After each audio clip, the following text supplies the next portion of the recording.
Welcome. In this video, we are going to be doing some easy farmhouse inspired DIYs using Dollar Tree products. If you're new here, my name is Jessica and this is Home Sweet Farmhouse.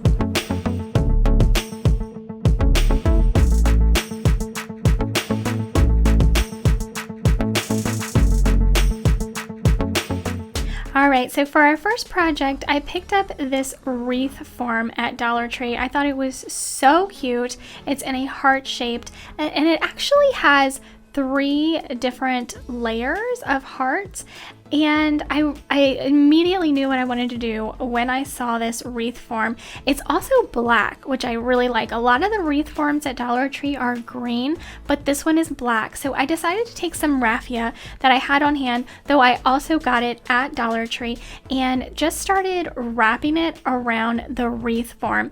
And I have different colors of raffia. This one that I'm using right here is a very light natural tone raffia. But as you can see in the bag, I have some maroons and browns and other more fall colors.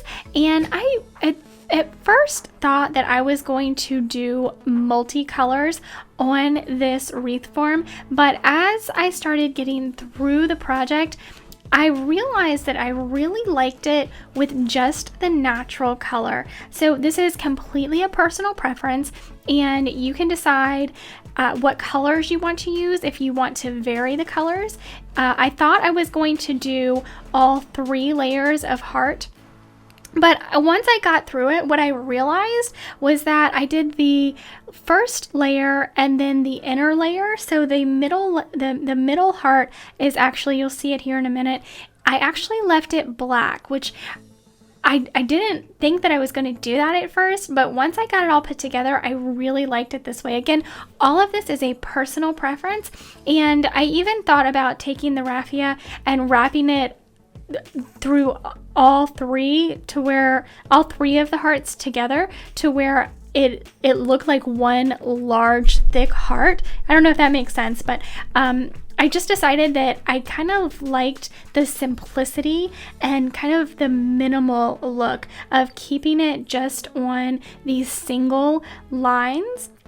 And so it didn't take very long at all, and I just kept wrapping it around. You can see I'm just using hot glue every once in a while. You don't need to use it very often. Definitely at the beginning and the end of a string of raffia, but outside of that, you really don't even have to use it at all as long as you wrap it really tightly, but just to, whatever degree you feel necessary to go ahead and use it. I think I did use it a lot at the anytime there was a bend, I did use it. But let's go ahead and get through the wrapping on this raffia, and you'll see the finished product here in just a moment.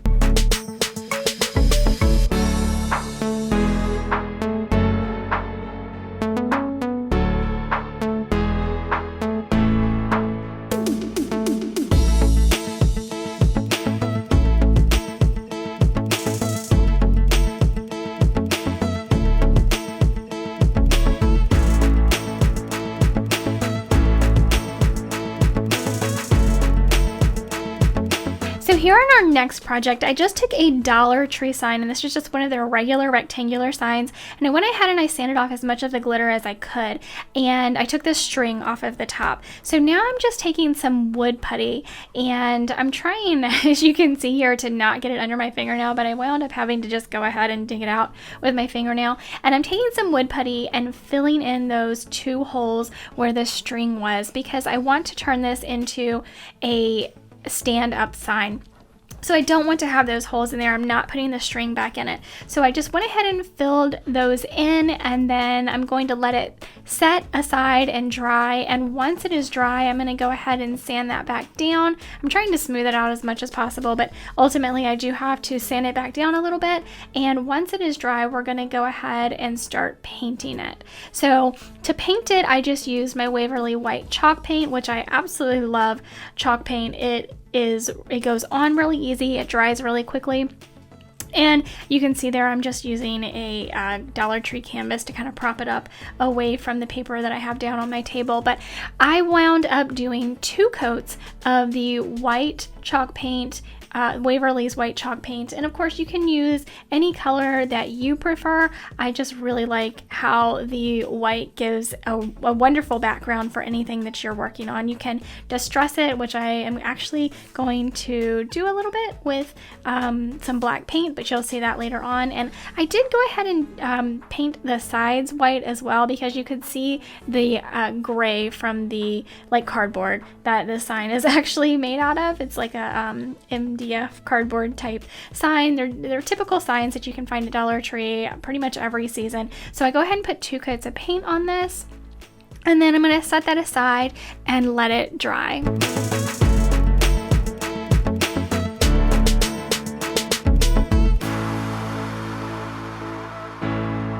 Now that it has dried, I also found these stickers. They're peel and stick. I found them at the Dollar Tree. This one has some cute little leaves on it, and it says grateful, thankful, blessed. So you can find anything, any saying that you like. Dollar Tree has a ton of different options in these peel and stick stickers.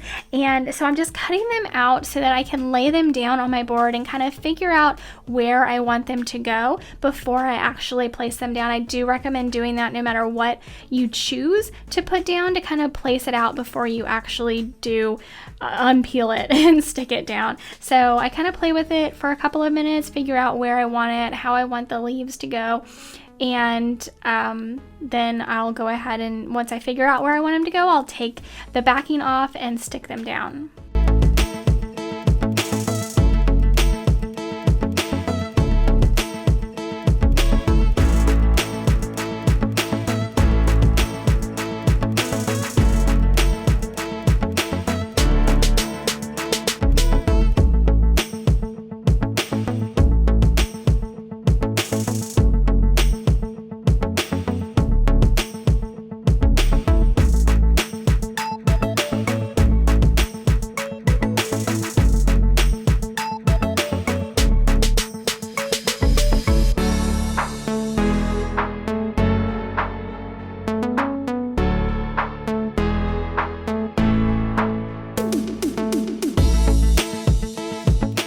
Now that I have these stickers down, I am going to just take some apple barrel black paint and kind of I'm dry brushing with a small brush around the edges, and I'm kind of just making this look a little bit more weathered and not quite so bright white.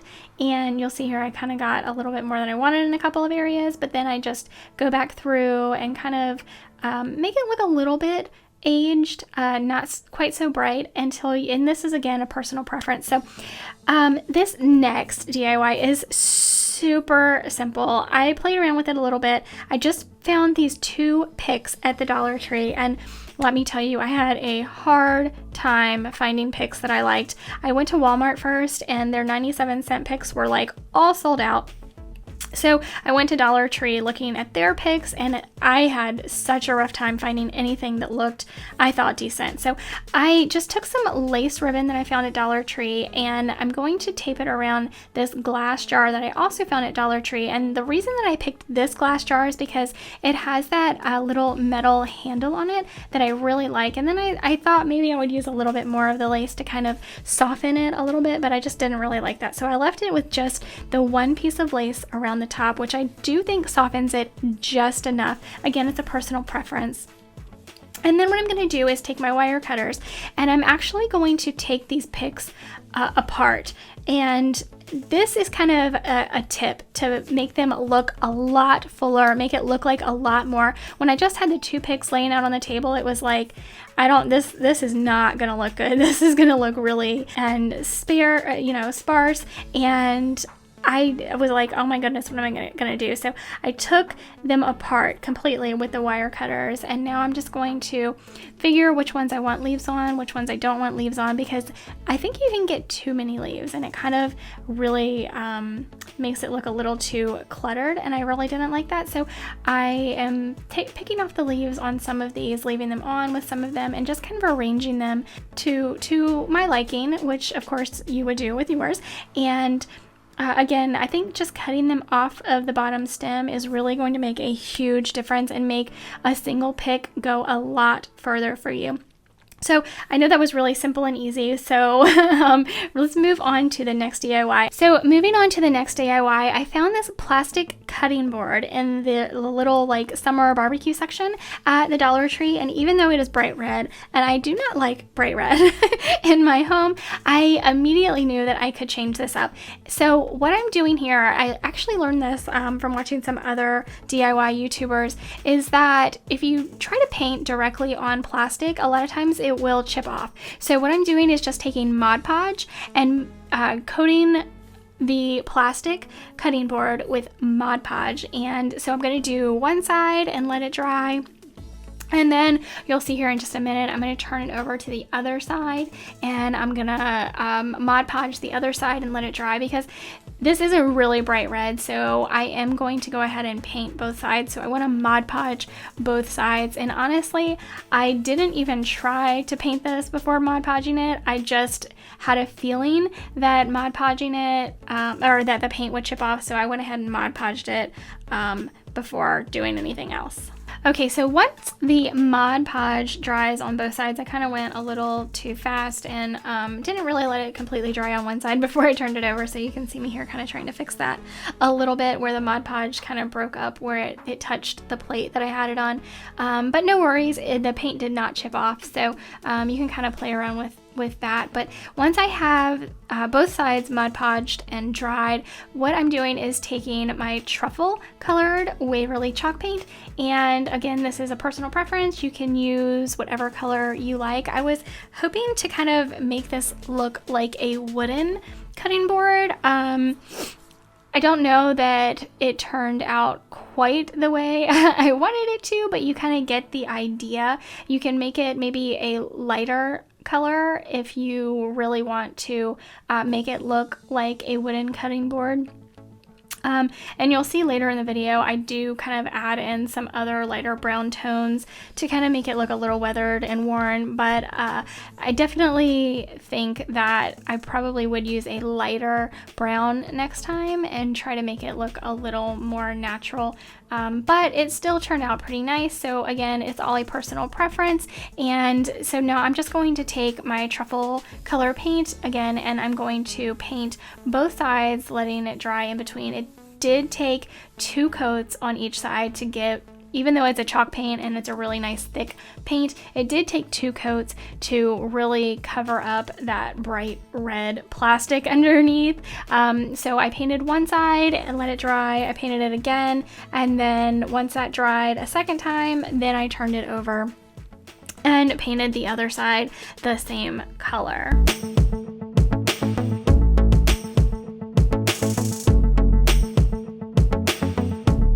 So now I found these little letter stickers at Dollar Tree, and I don't really want to put black on such a dark brown color.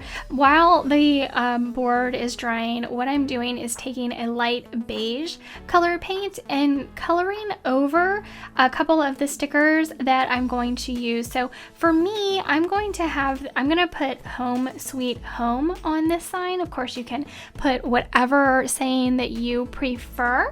And originally I was going to use stickers for the whole thing, but I decided I really wanted the sweet to look different. So I'm just doing home and then another home in the stickers, and you'll see here in just a minute. Again, I'm putting that second coat of the truffle color on this side of the board. It really needed it because that red was kind of popping through. You can't really tell on the video that well, but that red was definitely popping through, so I had to put 2 coats of paint on both sides of this board. So once everything dried, I did take some beige color paint and even a little bit of black to try to kind of make this look a little bit weathered. I think I really could have taken a lot more time on this and made it look better, but I went ahead and I didn't have a pencil, so I took a Sharpie and I wrote out sweet in the middle, and now I'm just taking this really pretty aqua color blue paint, which I'm having a hard time getting open, as you can tell.